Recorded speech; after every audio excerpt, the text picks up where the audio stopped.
మిమ్మల్ని ఆప్యాయంగా చూసేవాడు ఎంత పేదవాడైనా సరే వాళ్ళింటికి వెళ్ళి గ్లాస్ నీళ్లు తాగిరండి. నిన్ను చిన్న చూపు చూసేవాడు పరమాన్నం బండి పెట్టినా వాళ్ళ ఇంటికి వెళ్ళకండి. అది పెద్ద కష్టం అనే రోజు ఒకటి వస్తుంది.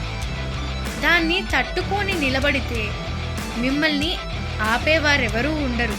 ప్రతిదీ ఎన్నో ఆశలతో ఆలోచనలతో మొదలవుతుంది, కానీ ముగింపు మాత్రం ఒక పాఠాన్ని నేర్పిస్తుంది. అద్దానికి అతుక్కుపోయే ఈ కాలంలో కాస్మెటిక్స్కి దూరంగా కుంకుమకి దగ్గరగా ఉండే అమ్మాయిలు చాలా అరుదు. ప్రతి అమ్మాయి గుర్తుపెట్టుకోవాల్సింది ఇదే.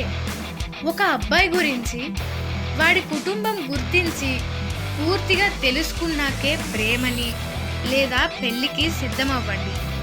తొందరపడి నిర్ణయం తీసుకోకండి. ఒక్కసారి భవిష్యత్తు చేజారాక తిరిగి దక్కించుకోవడం జరగదు.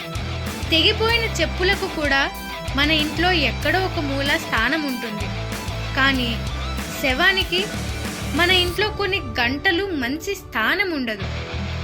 శరీరంపై వ్యామోహం వద్దు.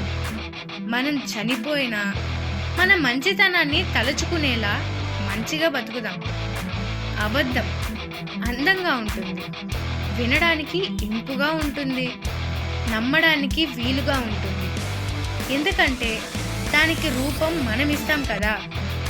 అదే నిజం వినడానికి కఠినంగా ఉంటుంది, మనసుకి చూడడానికి బాగుండదు, నమ్మడానికి కష్టంగా ఉంటుంది. ఎందుకంటే అది ఏ రూపం లేకుండా ఉంటుంది కనుక. అబద్ధంతో మొదలైంది ఏది ఎక్కువ రోజులు నిలవదు. అది స్నేహమైన జీవితమైన